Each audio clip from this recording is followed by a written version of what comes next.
अस्सलाम वालेकुम। हुकूमत पंजाब के बाद फेडरल गवर्नमेंट की जानब से प्राइम मिनिस्टर लैपटॉप स्कीम का बाकायदा आगाज़ जो है वो कर दिया गया है। अब आपने इसके लिए ऑनलाइन अप्लाई किस तरह करना है, इसमें कौन-कौन से स्टूडेंट्स जो हैं वो अप्लाई कर सकते हैं, इसका एलिजिबिलिटी क्राइटेरिया क्या है और लास्ट डेट क्या है। तो इस हवाले से इस वीडियो में आपको कंप्लीट गाइड की जाएगा। तो वीडियो शुरू करने से पहले आप सबसे रिक्वेस्ट है कि अगर आप चैनल पे नए हैं तो चैनल को सब्सक्राइब कर लें और बेल आइकन को भी प्रेस कर लें।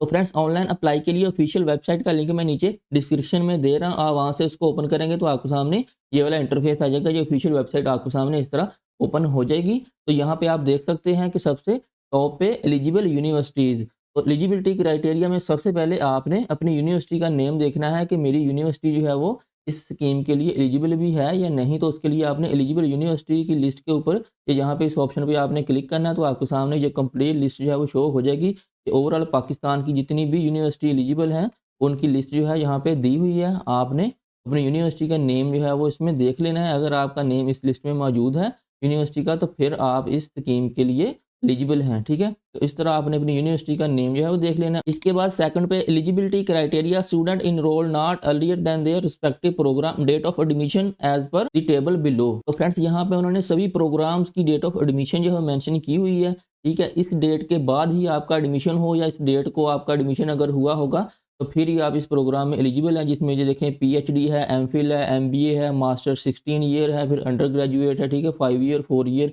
तो सभी की डेट्स जो हैं वो मेंशन है। आपने वन बाय वन चेक कर लेनी है। अगर इन डेट के बाद आपका एडमिशन हुआ होगा तो फिर ही आप इस प्रोग्राम में अप्लाई के लिए एलिजिबल हैं। इसके बाद थोड़ा सा नीचे हैं तो यहाँ पे उन्होंने बताया हुआ है कि student having secured 70% marks for semester system, जिसमें आपका 2.80 सीजीपीए बनता है, and 60% marks for annual system, ठीक है?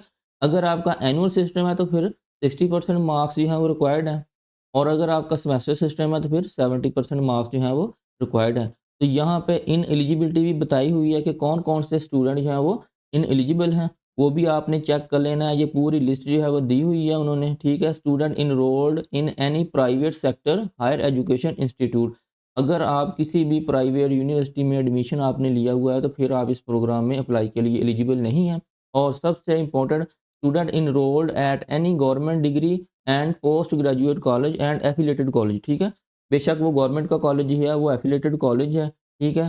तो किसी यूनिवर्सिटी के साथ एफिलेटेड है, वो पोस्ट ग्रेजुएट कॉलेज है, तो फिर भी आप इस प्रोग्राम में अप्लाई के लिए एलिजिबल नहीं है। क्योंकि पहले जो पंजाब गवर्नमेंट की जानिब से स्कीम आई है लैपटॉप की, उसमें जितने भी डिग्री कॉलेज या पोस्ट ग्रेजुएट कॉलेज के स्टूडेंट थे, वो उस स्कीम में अप्लाई के लिए एलिजिबल थे। लेकिन जो प्राइम मिनिस्टर वाली ये वाली स्कीम है, इसमें डिग्री कॉलेज या पोस्ट ग्रेजुएट कॉलेज के स्टूडेंट जो हैं वो एलिजिबल नहीं हैं। जस्ट यूनिवर्सिटीज़ और गवर्नमेंट यूनिवर्सिटीज़ के सब कैंपस के स्टूडेंट्स जो हैं वो इस प्रोग्राम में अप्लाई के लिए एलिजिबल हैं। तो इस तरह आपने कंप्लीट इन एलिजिबल लिस्ट जो है उसको रीड आउट कर लेना है। वीडियो जो है वो लेंथी हो रही है। तो फ्रेंड्स, अब देखते हैं कि आपने इसके लिए ऑनलाइन अप्लाई किस तरह करना है। तो उसके लिए आपको टॉप राइट साइड पे अप्लाई नाउ का ऑप्शन जो है वो मिल रहा है, इसके ऊपर आपने क्लिक कर देना है। जैसे ही क्लिक करेंगे तो आपके सामने इस तरह रजिस्ट्रेशन फॉर्म जो है ये ओपन हो जाएगा। तो सबसे पहले आपने यहाँ पे अपना सीएनएसी नंबर लिखना है विदाउट डैशेज़, ठीक है? और उसके बाद आपने यहाँ पे enter captcha I am not a robot, इस ऑप्शन पे आपने इस तरह क्लिक कर देना है और यहाँ पे सबमिट कर देना है, ठीक है? जैसे ही आप अपना आईडी कार्ड का नंबर यहाँ पे लिखेंगे तो सिस्टम आपको बता देगा कि आपका आईडी कार्ड का नंबर जो है वैलिड है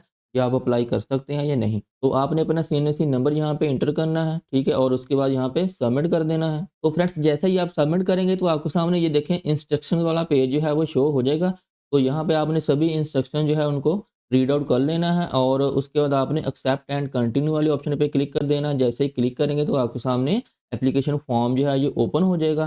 तो यहाँ पे सबसे पहले आपके सामने पर्सनल इन्फॉर्मेशन शो हो रही है, फिर उसके बाद एकेडमिक इन्फॉर्मेशन आएगी और उसके बाद कॉन्टैक्ट वेरिफिकेशन, ठीक है? तो पर्सनल इन्फॉर्मेशन में सबसे पहले आपने अपना फुल नेम लिखना है, उसके बाद फादर का नेम लिखें, फिर डेट ऑफ बर्थ और उसके बाद अपना जेंडर सेलेक्ट करें और उसके बाद परमानेंट एड्रेस और उसके बाद थोड़ा सा नीचे स्क्रॉल डाउन करें। परमानेंट एड्रेस के बाद आपने डोमिसाइल प्रोविंस बताना है कि कौन सा प्रोविंस है आपका, वो आप सिलेक्ट करें। उसके बाद डोमिसाइल सिटी, ठीक है, वो आप यहाँ पे लिखें।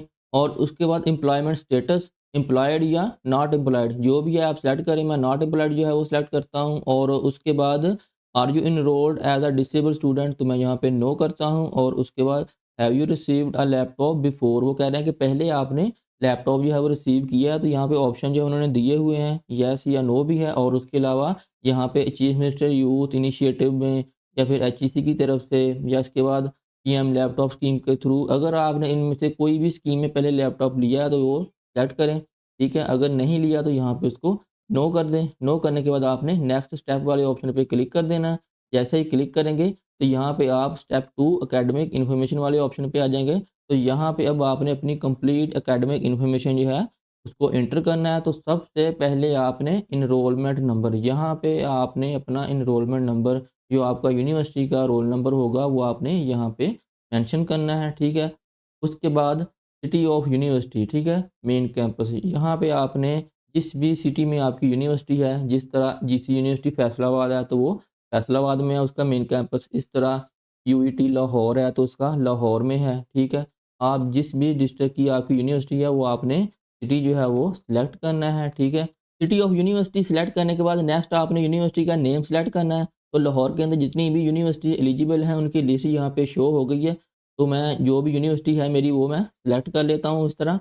उसके बाद कैंपस, इस यूनिवर्सिटी के जितने भी कैंपस हैं वो यहाँ पे शो हो जाएँगे, ठीक है। वो आपने सेलेक्ट कर लेना है, ठीक है। मैं इस तरह रैंडम कोई भी सेलेक्ट कर लेता हूँ और उसके बाद यहाँ पे यूनिवर्सिटी डिपार्टमेंट, आपका जो भी डिपार्टमेंट है वो आपने यहाँ पे सिलेक्ट करना है, ठीक है। मेरा बॉटनी है तो मैं ये वाला कर लेता हूँ और यहाँ पे नीचे उन्होंने नोट में बताया हुआ है कि in case no department mean your focal person has not added the enrolment against your degree programme. यहाँ पे वो कह रहे हैं कि अगर आपका डिपार्टमेंट जो है वो यहाँ पे शो नहीं होता तो फिर आपकी यूनिवर्सिटी का जो फोकल पर्सन है उन्होंने यहाँ पे इनरोलमेंट जो है वो नहीं करवाई इस डिग्री प्रोग्राम के अगेंस्ट, ठीक है।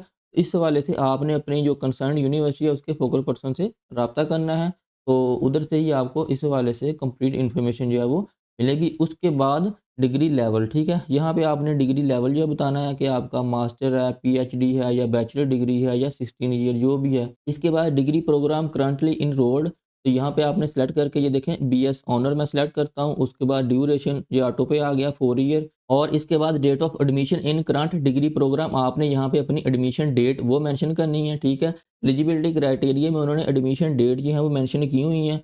अगर उसके बाद की आपकी एडमिशन डेट है तो फिर आप यहाँ पे एलिजिबल होंगे। तो डेट ऑफ एडमिशन के बाद डेट ऑफ कंप्लीशन जो है वो ऑटो पे यहाँ पे फिल हो जाएगी। उसके बाद सिस्टम एनुअल है या सेमेस्टर वो आपने बताना है, ठीक है। मेरा सेमेस्टर है और इसके बाद आपने अपना सेमेस्टर बताना है कि कौन सा सेमेस्टर है। तो मैं यहाँ पे 5th सेमेस्टर जो है वो सिलेक्ट करता हूँ। तो यहाँ पर नीचे उन्होंने नोट में भी बताया हुआ है कि select the semester passed as of March 30 2025, ठीक है। तो जो 30 मार्च 2025 से पहले पहले आपने जो भी सेमेस्टर आपका जितना भी आपके सेमेस्टर जो है वो पास हो चुके हैं वो वाला आपने यहाँ पे मेंशन करना है जिसका रिजल्ट जो है वो कंप्लीट हो चुका हो, ठीक है। फॉर एग्जांपल आप अभी 7th सेमेस्टर में स्टडी कर रहे हैं लेकिन आपके 6 जो हैं वो 30 मार्च से पहले आपके कंप्लीट हो चुके हैं तो फिर आपने यहाँ पे 6 मेंशन करना है, ठीक है, ना कि 7। और इसके बाद ईयर ऑफ स्टडी वो यहाँ पे ऑटो पे ही आ जाएगा। जो आप सेमेस्टर जो है वो सिलेक्ट करेंगे तो यहाँ पे ऑटो पे ही उसका ईयर जो है वो आ जाएगा। इसके बाद थोड़ा सा नीचे है तो यहाँ पे percentage secured in higher secondary school certificate, आपके इंटरमीडिएट में जितने भी परसेंट मार्क्स थे तो वो आपने यहाँ पे मेंशन कर देने हैं। तो मैं यहाँ पे 70% मार्क्स जो हैं वो एंटर करता हूँ। उसके बाद थोड़ा सा नीचे देखें तो यहाँ पे ग्रेडिंग सिस्टम, इसमें आपने बताना है कि मेरा सीजीपीए सिस्टम है या परसेंटेज। तो मैं यहाँ पे परसेंटेज सिस्टम जो है वो सिलेक्ट करता हूँ और उसके बाद सीजीपीए या जीपीए इन लास्ट एग्जाम, जो आपका लास्ट सेमेस्टर जो आपने पास किया है उसकी आपने यहाँ पे मेंशन करनी है, ठीक है। तो ये वाला कॉलम जो है ऑफ है। तो यहाँ पे नीचे परसेंटेज इन लास्ट एग्जाम वो आपने यहाँ पे मेंशन करनी है, ठीक है। जो आपका 30 मार्च 2025 से पहले क्लियर हो चुका है, जो आपने पास कर लिया वो आपने यहाँ पे बताना है। और अगर आपका यहाँ पे परसेंटेज सिस्टम है तो यहाँ पे परसेंट में बता दें और अगर आपका सीजीपीए सिस्टम है तो फिर आपने यहाँ पे सीजीपीए मेंशन करनी है। देखें मैंने यहाँ पे सीजीपीए सिलेक्ट किया है तो ये वाला ऑप्शन जो मेरे पास ऑन हो गया, ठीक है। अगर मैं यहाँ पे परसेंटेज सिस्टम सेलेक्ट करता हूँ तो मेरे पास ये वाले ऑप्शन जो हैं ये ऑन हो जाते हैं, ठीक है। तो मैं यहाँ पे अब सीजीपीए सिस्टम जो है वो सिलेक्ट करता हूँ तो मेरी जो सीजीपीए थी वो 3 है जो लास्ट सेमेस्टर में थी, ठीक है। आपकी जितनी भी है 2.5 है, 8 है, ठीक है, 3 है या 3.2 है, जितनी भी है वो आपने यहाँ पे मेंशन करनी है इस तरह। और उसके बाद यहाँ पे ये देखें परसेंटेज ऑटो पे ही फिल हो गई। अगर मैं यहाँ पे परसेंटेज सेलेक्ट करता, ठीक है, और वो मेंशन करता तो यहाँ पे सीजीपी ऑटो पे फिल हो जानी थी। तो ये चीज़ें आपने इनको ध्यान के साथ एंटर करना है और उसके बाद आपने नेक्स्ट स्टेप जो है उसके ऊपर क्लिक कर देना है। तो जैसे ही क्लिक करेंगे तो आपके सामने ये वाला इंटरफेस आ जाएगा। थोड़ा सा टॉप पे ये देखें कॉन्टैक्ट वेरिफिकेशन, तो यहाँ पे सबसे पहले आपने अपना फ़ोन नंबर लिखना है, ठीक है। तो यहाँ पे नोट में भी उन्होंने बताया हुआ है कि applicant must enter their valid mobile number, this information can not be modified. तो बाद में ये वाली इन्फॉर्मेशन जो है वो मॉडिफाइड नहीं होगी।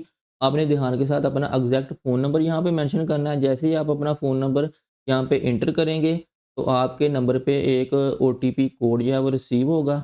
वो आपने यहाँ पे लगाना है, ये देखें सेल फ़ोन वेरिफिकेशन कोड, वो आपने यहाँ पे आपके पास कॉलम या ये ओपन हो जाएगा। तो फ्रेंड्स सिक्योरिटी पर्पज़ की वजह से ये वाली इन्फॉर्मेशन जो है मैं ऐड करके आपको नहीं दिखा सकता। तो आप जैसे ही अपना फ़ोन नंबर यहाँ पे मेंशन करेंगे, उसके बाद आपको ऑप्शन यहाँ पे शो हो जाएगा सेंड कोड का। वो आपने कोड अपने फ़ोन नंबर पे सेंड करना है। आपको ओटीपी रिसीव होगी, वो आपने यहाँ पे मेंशन कर देनी है और अपने फ़ोन नंबर को वेरीफ़ाई कर लेना। और इसी तरह नीचे यहाँ पे देखें ईमेल, आपने यहाँ पे अपना वैलिड ईमेल एड्रेस वो एंटर करना है और आपके गिवन ईमेल एड्रेस के ऊपर भी ओटीपी रिसीव होगी, वो आपको यहाँ पे ऑप्शन मिल जाएगा और वो आपने ओटीपी कोड जो है वो यहाँ पे मेंशन करके उसको वेरीफाई कर लेना है। उसके बाद I am not a robot पे क्लिक करना है और उसके बाद यहाँ पे ये टर्म एंड कंडीशन डिस्क्लेमर में उन्होंने बताए हुए, इनको रीड आउट कर लें और उसके बाद अपनी एप्लीकेशन जो है उसको सबमिट कर लें। तो फ्रेंड्स आज की वीडियो में इतना ही। उम्मीद करता हूँ आज की वीडियो आपको पसंद आई होगी। मिलते हैं नेक्स्ट वीडियो में नई अपडेट के साथ, तब तक के लिए अल्लाह हाफिज़।